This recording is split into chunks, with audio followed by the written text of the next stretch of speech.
this is a time when teachers are exiting the profession, or the so-called exit of the profession that is going to be coming up this summer. And we got to do some better things in our district to attract top talent. So from your perspective, what are some of those things that we need to do better in? If I'm being very honest, some of it is money. Yes. I think that right now I have some teachers that are considering, they're looking, right. And they're talking to me about what does the budget look like. And I think that sometimes they just don't know why. Last week I was talking to some teachers about just what it looks like in Duncanville compared to what it looks like for a Dallas ISD and tax bracket and those types of things. And she said, Ms. Thompson, we just don't know all of that.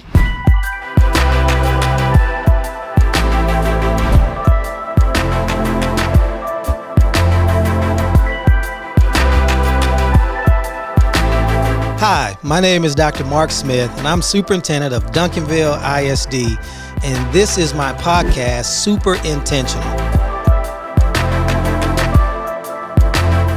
So you all know I'm a firm believer that leadership matters, and everything rises or falls depending upon the leader.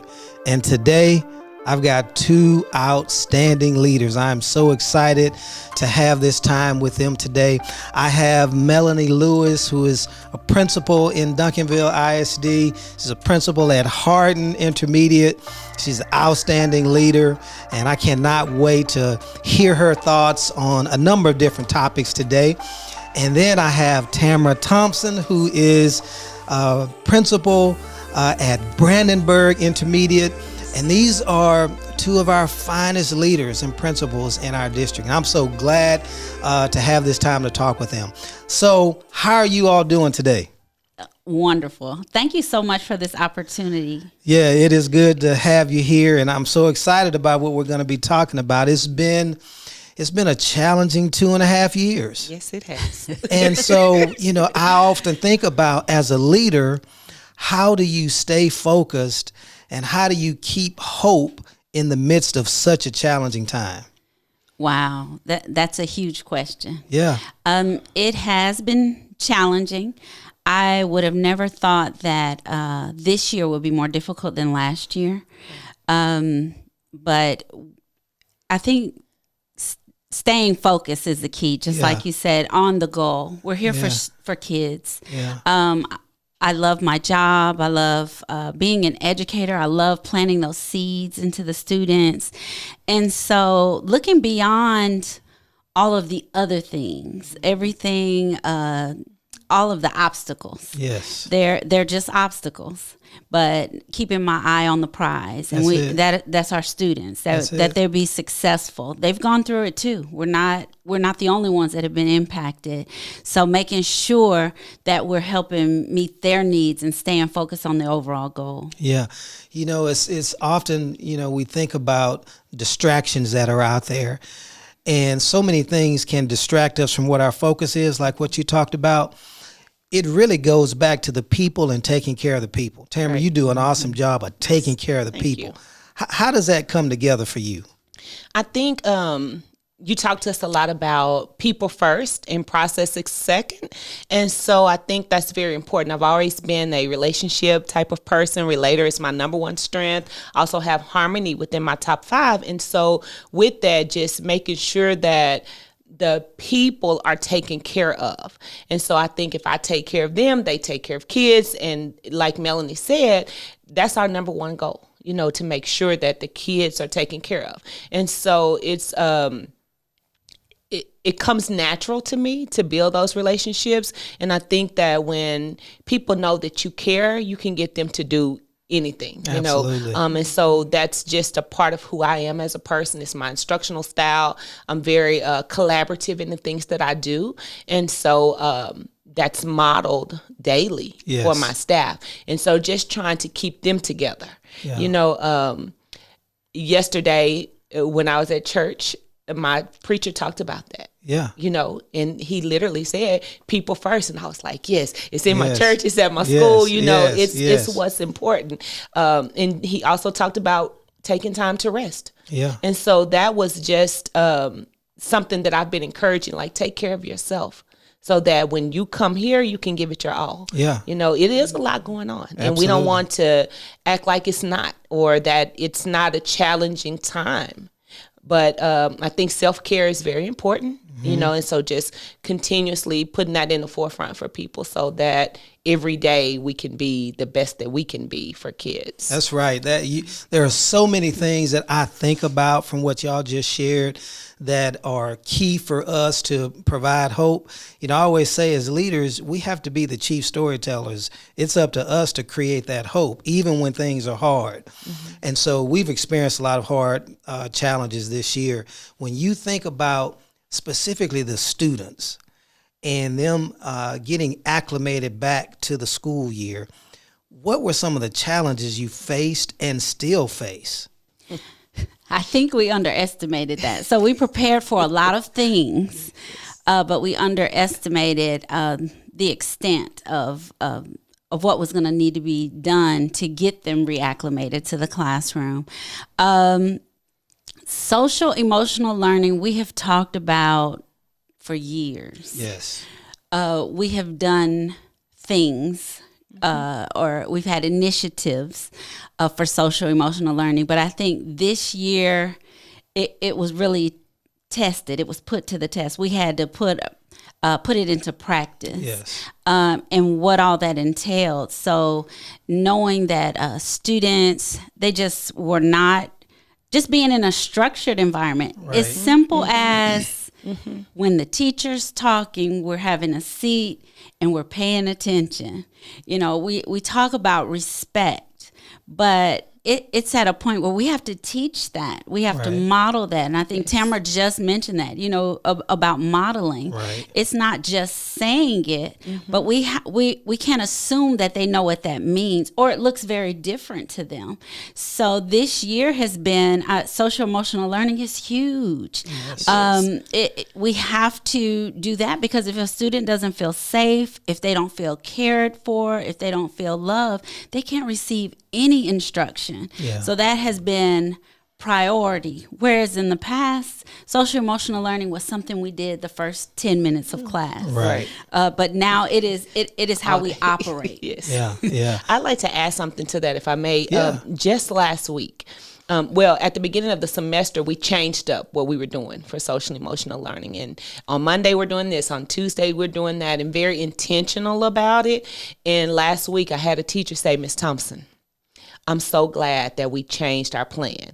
And she said, "I know there had always been an expectation, but I'm glad you made us do it." And how calm her class has been at the start of it as a result of it. And so I was just like, oh, yes, you know, I'm glad that you see some value in it, because if the teachers don't see value in it, then it's hard for them to do it in with fidelity daily, you know. And I want to also say that I think consistency is key for this school year, because just as Melanie said, we had no idea. Absolutely. You know, and so when you come in and kids have been out and some home for almost 2 years, pretty much doing what they want to do. So then coming back to a structured environment just made us that consistency every single day, where you used to be able to tell kids, you know, you're going over routines, and in a few weeks they're accustomed to it. It's taken a lot longer. Yeah. Like still, I'm telling teachers every single day, you know, every transition, just be consistent in the things that we expect, because they are getting reacclimated to school. Absolutely. You know, from the pandemic. You know, as leaders, you all are in the line of fire.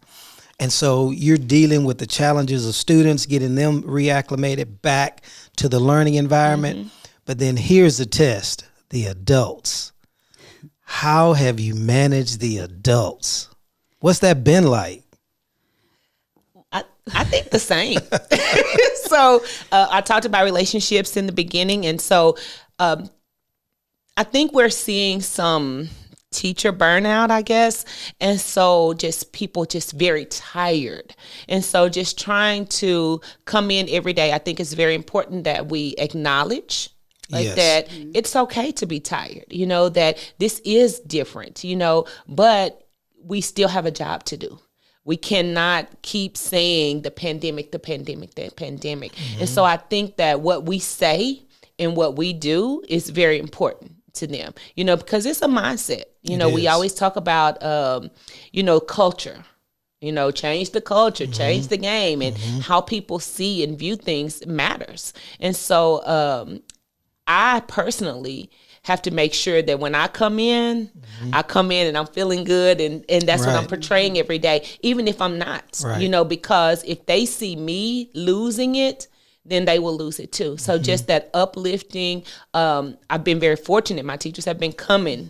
I don't have a lot of absences from teachers. So just continuous, just every day, just talking to them. I'm very intentional in the mornings about going around, just doing a check-in every single morning, and then just some meetings just to see how you're doing, and when you hear things going on, just that follow-up. A teacher said, this was about 2 weeks ago, I did a talk with Thompson, so everybody comes in and we're just talking about how are you doing and what's going on, and issues that may arise. And so one of my teachers said, Miss Thompson, this is where I'm supposed to be.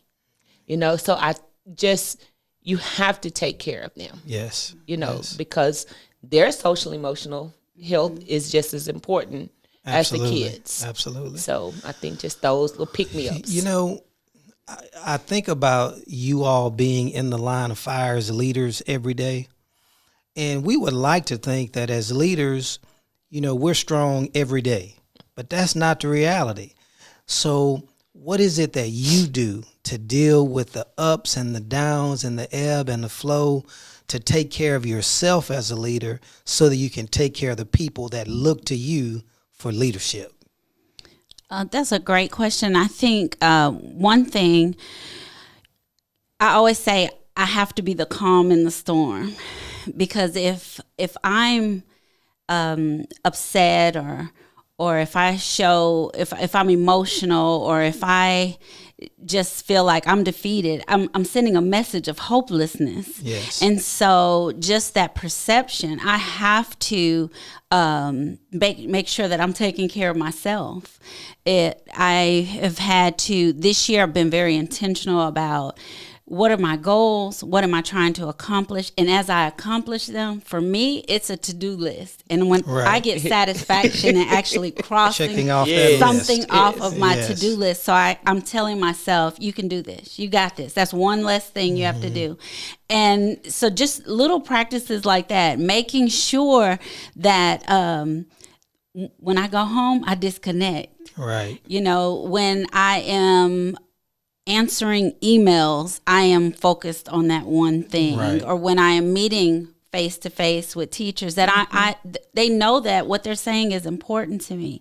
So just doing those intentional things that typically we've taken for granted, we just kind of do the work. Right.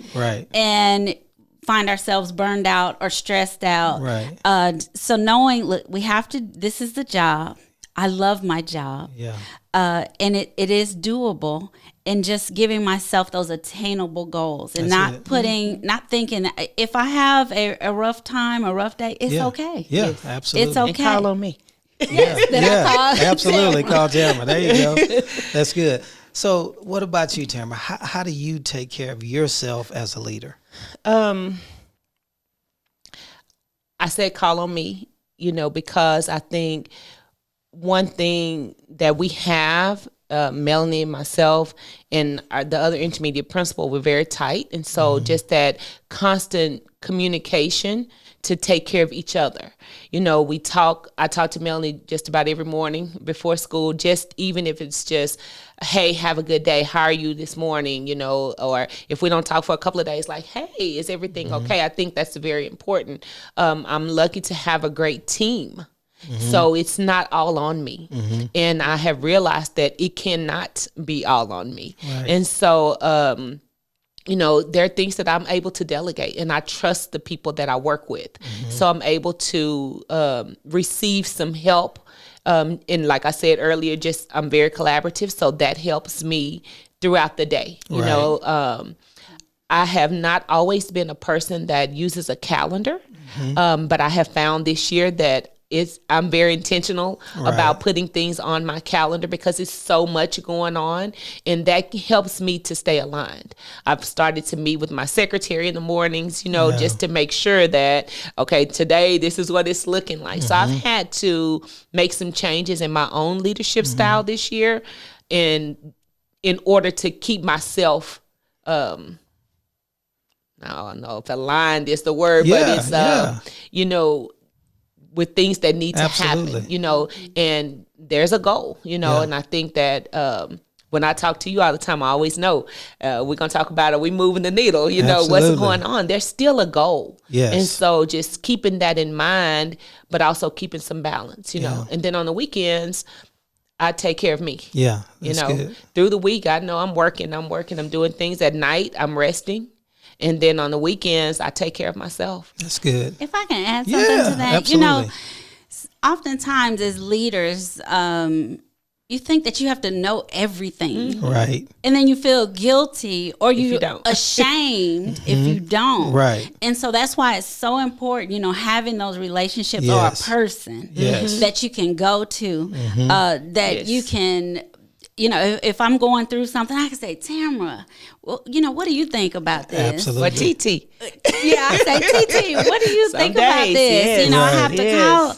But it's okay to not know. Absolutely. Now, it's not okay to not do anything about it and not find out. Right. But it is okay. You don't have to know everything. That's part of word. that is making sure. I always tell when I'm in content of meetings, I tell my faculty, I was like, look, I don't have to be really good at math. Right. I have great math teachers. Absolutely. I can go to them. Right. Yes. So it's just surrounding yourself with the people who know what you don't know. Right. And then you can conquer anything. Yeah, absolutely. You said something there, and really it's about resourceful. You are two exceptional leaders that are good at being resourceful. You know how to get resources in place to help you accomplish your end goal. That's one of the many things that makes you great, and then I get motivated when I hear you all. I wonder what you would think about this piece, and that's the investment in leaders. So in Duncanville, we really take it very seriously, investing in our leaders. I think about the things that we've engaged in over the years.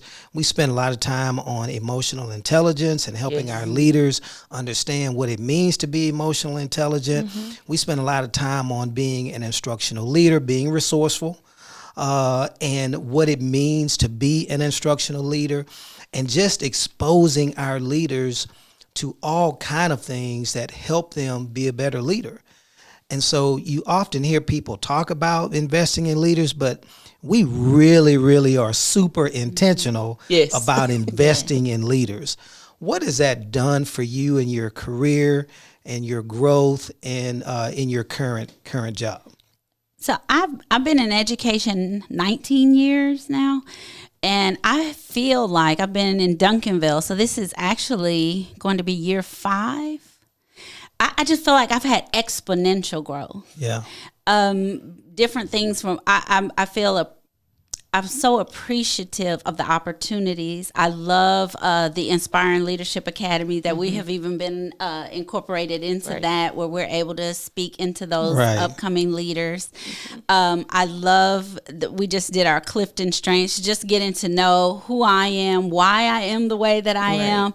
And I thought it was so interesting this last, when we did our Clifton Strengths, my top 5 were Tamra's lower. Wow. And then her top were my lower. And so I said, that's why we get along. She is what I need. Yes, absolutely. She together we have what we need to be effective leaders. So I appreciate the professional development, the investment, because oftentimes I remember my first year as a teacher, I received keys and I had good classroom management. Nobody checked on me. Right. And I haven't felt that, in leadership, you get a position, a leadership position. Oh, well, that's a great principal. We haven't had any parent complaints, and then you don't check on them. But that hasn't been my experience. It is the first district where I truly, when I heard someone say, how can I support you? It wasn't just something to say.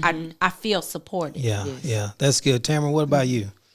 So I've been in Duncanville since 2003. And I'm also a graduate of Duncanville. So I'm glad to be here, and I think in leadership, I started out, I've done instructional leadership just as a coach and then as an assistant principal. And when I became a principal, I was assigned a chief.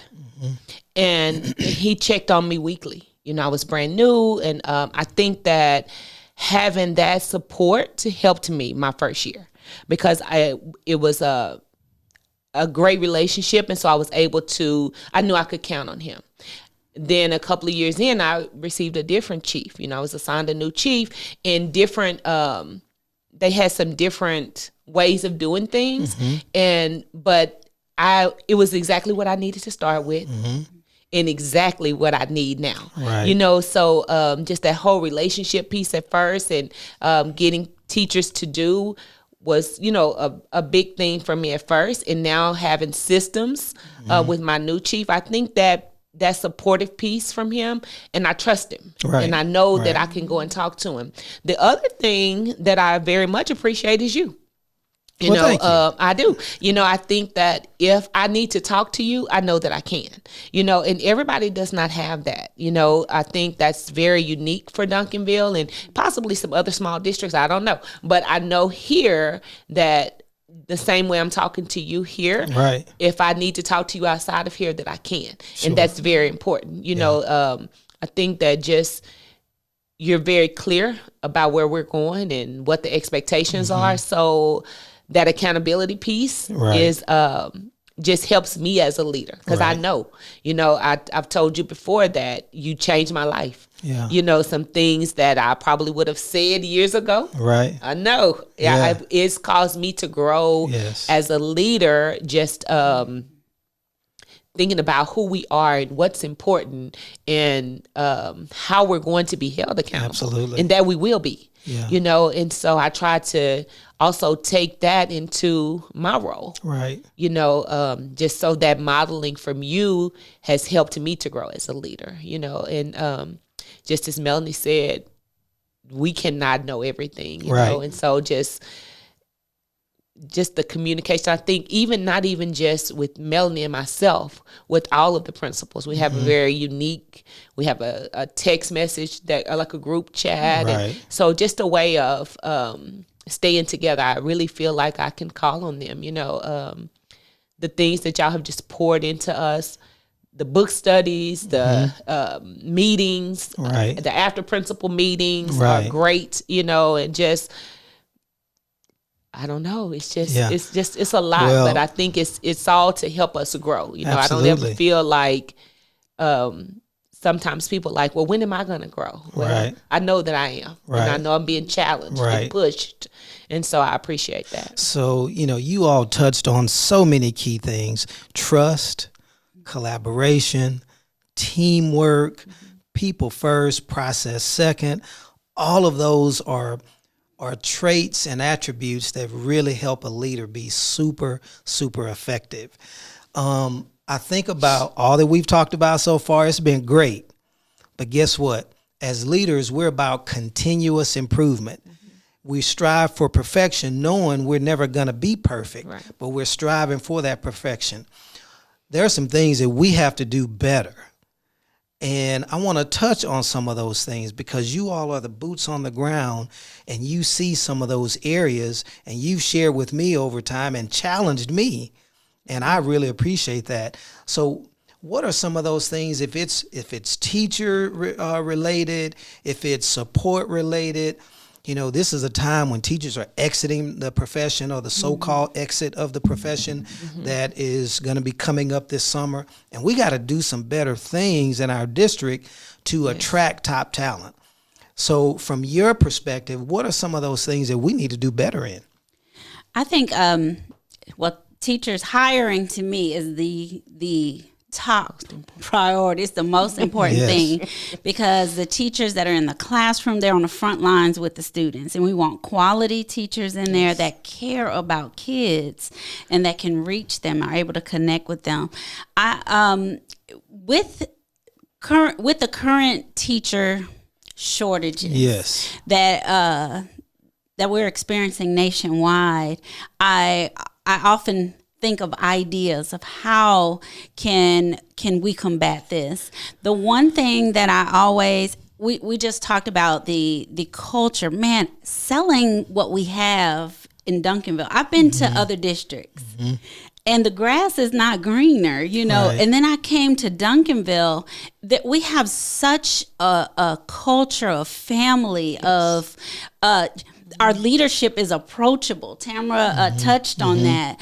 How are we able to market that? Right. Because now more than anything, we talked about the social emotional needs of students and teachers, but teachers have to be somewhere that they are supported. I mean, you get so much more out of an individual when you empower them and inspire them and instill those things. So as a district, I would like for us to package that and market that. Yes, I got it. I know that would have to be creative. I don't know what that looks like. Yes. But it's almost like going from a nice hometown church and then you go to a mega church. Right. Yeah. There's you a difference. want the hometown church feel. And we're a hometown type district. Right. So how do we tell people about that? Our story, yes. Yeah, how do we tell them our story? And I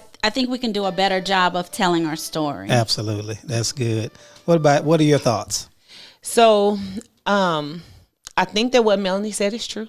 I totally agree with that.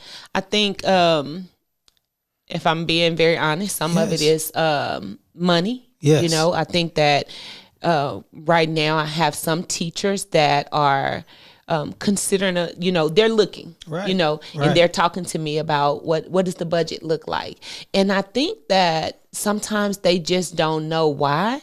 Last week I was talking to some teachers about just what it looks like in Duncanville compared to what it looks like for a Dallas ISD and tax bracket and those types of things. And she said, Ms. Thompson, we just don't know all of that. Right. So I think just informing people of why we can not look that way. Right. But what we can do is some of the things that Melanie said. Absolutely. And I don't want to make this about me or Brandenburg. However, last week I literally had a teacher that had been saying she was leaving. She was going to Dallas. She needed to make a certain amount of money. And I did something for her last week, just regular, very small. And she said, $20,000 won't give me this. Right. I'm with you next year. We're going to figure this out. Wow. I was like, well, right then. That's so amazing. those small things that we do when we talk about taking care of people, that matters. And it goes a long way. Yeah. I have a team of teachers, bilingual teachers at my campus that are so amazing. Right. And one teacher could have left last year. And he didn't because of the relationship. He had an offer in Mansfield, one content area instead of two, more money. That's where he lives. But he told me, he said, I know that you have taken care of me. That's awesome. That's powerful. And that's why I'm here. So I think that as leaders, it's important for us to remember that, if we talk about what do we need to change, if we could change the money, that would be great. So absolutely. Something would help. But I think just making sure that people know, I agree with Melanie, like, it's not always about the money. Right, absolutely. So I don't know what else we could change. Yeah. I think we offer great support even from a district level. We talked about support and serve, and I think that we're doing a great job of that. I know if I call CNI, somebody's coming. I have a meeting today. Right. That I just set up, and one tomorrow that I set up, and just the people that we put in place to help, continue that. Right. Right. I don't know that needs to be changed. It's something we need to make sure that we continue to do. Right. And that when people join Duncanville, they understand what it's like to support and serve. Yes. That's who we are and that's what we do. And so whenever you come in, absolutely, that's what you need to be. Yeah. This is great be feedback. Able to do. Great feedback for me. Your insight is incredible.